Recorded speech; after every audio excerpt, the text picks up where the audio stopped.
আসসালামু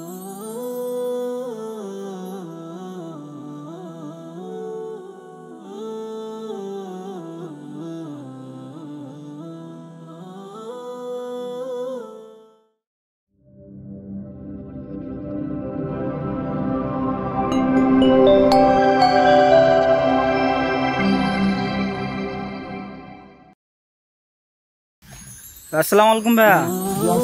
ভাই কেমন আছেন? ভাইয়া দেখছি দিনে লোড রাতেও লোড, আসলে বুঝলাম না বিষয়টা, যে রেস্ট নেন না নাকি আপনারা? রেস্ট নেই, রাত 3টার পরে। 3টার পরে? এটা কি কোনো রেস্ট বলে ভাইয়া? এখন কি করবো বলেন, আবার তো সকাল 6টা থেকে শুরু হয় আমাদের। আবার সকাল 6টা থেকে? সকাল 6টা থেকে রাত 3টা পর্যন্ত এইভাবে ডেলিভারি দিচ্ছেন? কারণ এখন তো মূলত সিজন, আসলে এই মুহূর্তে আমরা ইচ্ছা করলেও কিন্তু রেস্ট নিতে পারছি না, কারণ বাংলাদেশের প্রত্যেকটা মৎস্য চাষী ভাইরা কিন্তু এই মাছের মৌসুমটার ঘিরেই কিন্তু তাদেরকে বিজনেস একটা উৎসবে মেতে ওঠে। কারণ আমরা জানি যে বাংলাদেশের প্রথম স্থান কিন্তু এই যশোর, এবং এই যশোর থেকে বাংলাদেশের প্রত্যেকটা জেলাতে কিন্তু আমরা মাছ পাঠাই থাকি। এবং ঠিক আপনার এই যে এখন যে মানে মাছের যেই মৌসুম চলতেছে, এই মৌসুমেই কিন্তু মূলত সারা বাংলাদেশে মাছ নেবে, এবং এই মাছগুলাই তারা 6 থেকে 12 মাস পর্যন্ত রাখবে, রেখে আবার বিক্রি করে আবার নিবে। তো মূল বিষয় হচ্ছে আমরা ইচ্ছা করলেও কিন্তু রেস্ট নিতে পারছি না। বা আরেকটা বিষয় দেখলাম যে সারা বাংলাদেশে কিন্তু অসংখ্য এমন প্রতিষ্ঠান আছে, কিন্তু মানুষ বর্তমান দেখছে আপনার প্রতিষ্ঠানটাকে বেশি করে বেছে নিচ্ছে, কারণটা কি ভাই? দেখেন, আমার তো সারা বাংলাদেশে প্রায় 5000 প্লাস গ্রাহক ছিল, আপনারা জানেন। এবছর তো 6000 প্লাস হচ্ছে। মূল বিষয় হচ্ছে যে আমি পার্টিদের সাথে যে কমিটমেন্টগুলো করি, যে আমি আমার প্রোডাক্টগুলো আপনার মাথার মাছ দিব এবং বাছাইকৃত করে মাছ দিই, এবং সুস্থ সবল মাছগুলো কিন্তু আমি আমার প্রজেক্টে তাদের প্রজেক্টে আমি যেয়ে দিয়ে আসি। এবং তাদের সাথে এগ্রিমেন্ট হচ্ছে আমার এটা, যে আপনার মাছ দেওয়ার থেকে শুরু করে বেচা পর্যন্ত আমি আপনার পাশে আছি। আপনার যত ধরনের সমস্যা আছে সব কিছু আমি সলভ করবো। আপনার মাছে কখনো মাছ খাচ্ছে কিনা, মাছে ভাইরাস লেগেছে কিনা, এভরিথিং সব কিছুর দায়িত্ব কিন্তু আমার। তো আমি এইভাবে চেষ্টা করি যে প্রত্যেকটা মৎস্য চাষিরে আমি এইভাবে রাখি। তো ভাই আপনি যে এত পরিশ্রম করে এই যে নিজ দায়িত্বে এই মাছগুলো পাঠিয়ে দিচ্ছেন, এগুলো কিন্তু অনেক চাষি ভাই এগুলো কিন্তু দায়িত্ব নিতে চায় না, কারণ তারা মাছ চলে যাওয়ার পরে সেই মাছের কি হলো কখনো খোঁজও রাখে না। তো আপনি কেন, মানে মন থেকে কি কেন আপনার এটা আসলো যে আমি দায়িত্ব সহকারে মাছটা দিব? মূল বিষয়টা হচ্ছে এরকম, আমরা যারা অনলাইনে বিজনেস করি, তাই না? তো আমি আমার বাসার কথাই বলি।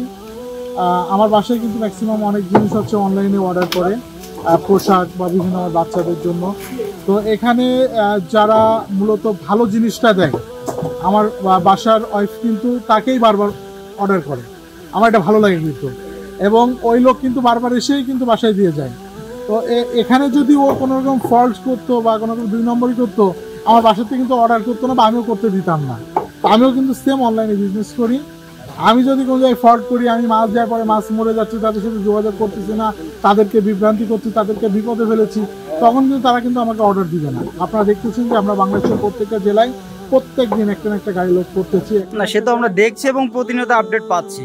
তো মূল বিষয় হচ্ছে, যদি আমার ভিতরে কোনো দুর্নীতি, কোনো রকম ঝামেলা থাকতো, মানুষ কিন্তু আমার থেকে দূরে চলে যেত।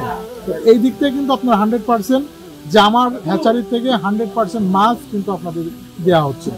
তো ভাই সর্বোচ্চ মানে বেশি বিক্রি হয় কোন মাছটা? আসলে আপনারা জানেন যে বাংলাদেশের ভিতরে কিন্তু জি3 একটা চমক দিয়েছি। এবছরে এসে হালদা নদীর কাতলা এবং চায়না সিলভার, এর পাশাপাশি আপনার হাইব্রিড কার্ফু, এই 3টা মাছ কিন্তু আবার আমরা আপডেট নিয়ে আসছি। এই মাছটা এই বছর একটু চমক দিচ্ছে। ভাই আমার কিন্তু আর একটা প্রশ্ন ছিল, প্রশ্নটা হলো যে আপনি বারবারই কিন্তু বলেন যে আপনার প্রজেক্ট থেকে বাছাইকৃত করে মাছগুলো দেন, তো যেহেতু বাছাই করে আপনি মাথার মাছগুলো দেন, তাহলে সেই ক্যাট মাছগুলো কোথায় যায়? আসলে আপনারা জানেন যে আমরা কিন্তু যখন পুকুর থেকে মাছ বাছাইকৃত করে আমরা মাছ তুলি, তখন এখানে এক ধরনের একটা ছোট মাছ থাকে। যেমন আমি 50টা লাইনের মাছের থেকে আছে চিংড়ি করব, তো আমার কিন্তু 40টা 30টা 35টা লাইনে মাছ বেরোবে, এবং যে 50টা লাইনে যে মাছটা থেকে যাবে ওই মাছগুলো কিন্তু সংখ্যায় কম হয়, এবং এই মাছগুলো আমরা আমাদের রুকালে দিয়ে দিই। তখন এই মাছগুলো মনে করেন একদম অর্ধেক দামে আমরা মাছ দিয়ে দিই। এই মাছগুলো আমি কখনো দিই না, কারণ আমার মূল টার্গেট হচ্ছে চাষি যদি বাঁচে আমরা বাঁচবো, আর আমরা চাষিদেরকে যেভাবে হোক ব্যবসায় নিয়ে আসবো, এটা আমাদের মূল টার্গেট। তাহলে আমরা বলতে পারি ক্যাট মাছটা নেওয়ার জন্য আলাদা পার্টি আছে যারা লোকালে ওটা। আচ্ছা, কিন্তু এটা আপনারা লং এ দেন না? কারণ কি আমাদের তো আসলে টার্গেট থাকে যে আমরা 6 মাসে এত কেজি করব, 8 মাস 10 মাসে এত কেজি করব। আমরা কিন্তু কমিটমেন্ট করে মাছ দিই যে ভাই আমাদের এই মাছটা এত সময়ের ভিতরে এত কেজি হবে। না ভাই, আসলে আপনাদের পরিশ্রম যেই পরিমাণ পরিশ্রম, মানুষ কেন বিশ্বস্ত হবে না আপনাদের উপরে, কেন আস্থা রাখবে না? এটা আসলেই কিছুদিন আগেও দেখলাম আপনারা ঢাকা ক্যান্টনমেন্টে আছে মাছ দিলেন, যশোর ক্যান্টনমেন্টে অলরেডি দিচ্ছেন। সারা বাংলাদেশে এমন কোনো কোণা নেই আমার হয়তো জানা যে সেখানে আপনারা মাছ দিচ্ছেন না। আমরা আসলে প্রত্যেকটা বিভাগে আমরা ভাগ করে নিয়েছি, আমরা কয়েকটা জেলা বেছে নিয়েছি, কারণ বর্তমান সময় কিন্তু আমরা কয়েকটা জেলা থেকে মুখ ফিরিয়ে নিয়ে আসতেছি। আমরা মাছ দিব না, এটা প্ল্যান করছি। কারণটা কি ভাই? আসলে বর্তমান সময় কিন্তু প্রতারণার একটা খাদে মানুষ পড়ে যাচ্ছে। হয়তো অনেক যারা নতুন চাষি উঠতে যাচ্ছে, আমাদের অনেক তরুণ মৎস্য চাষিরা যারা আমাদের মতো বড় বড় বিজনেস করতে যাচ্ছে, এরকম তাদেরকে টার্গেট করে নিয়ে দেখা যাচ্ছে আপনার মাছ নিয়ে এবারে মাছ লাগানোর পরে হারাই যাচ্ছে, টাকা দিচ্ছে না, এরকম অনেক প্রতারণার শিকার হচ্ছে। এই জন্য আমরা কিছু কিছু জেলা চিহ্নিত করেছি এবং এই জেলা থেকে আমরা মুখ তুলে নিয়েছি। এই জেলায় আমাদের যশোরের মাছ যাবে না। তো আপনাদের জন্য একটা পরামর্শ থাকবে, আপনারা অ্যালার্ট থাকবেন। আপনারা কোথায় মাছ দিচ্ছেন, কোন জেলায় দিচ্ছেন, সে আদৌ ব্যবসায়ী কিনা, তার ছবি সংগ্রহ করবেন, তার আইডি কার্ড সংগ্রহ করবেন। এবং যদি আপনি ওই যে এলাকায় মাছ না দিয়ে থাকেন, আমাদের সাথে অথবা আপনার যদি কোনো শুভাকাঙ্ক্ষী থাকে তাদের সাথে পরিচয় করে কিন্তু আপনারা মাছ দিবেন। কারণ বর্তমান সময়টা কিন্তু, বর্তমান প্রেক্ষাপট অনেক খারাপ। কারণ এখন কিন্তু আসলে বাংলাদেশের আইন শৃঙ্খলা বাহিনীর একটু ঝামেলা আছে, যার কারণে বলবো আপনারা অ্যালার্ট থাকেন। তো সুপ্রিয় মৎস্যজীবী ভাইরা, আমরা সারা বাংলাদেশে কিন্তু মূলত এইভাবে মাছ দিয়ে আসতেছি। যদি আপনাদের মাছ লাগে আমাদেরকে বলবেন, আমরা আপনাদের মাছ পৌঁছে দিয়ে আসবো। তো আজকের ভিডিও মূলত এই পর্যন্ত। আবার নতুন নতুন ভিডিও নিয়ে আপনার সামনে হাজির হবো। সময় ভালো থাকবেন।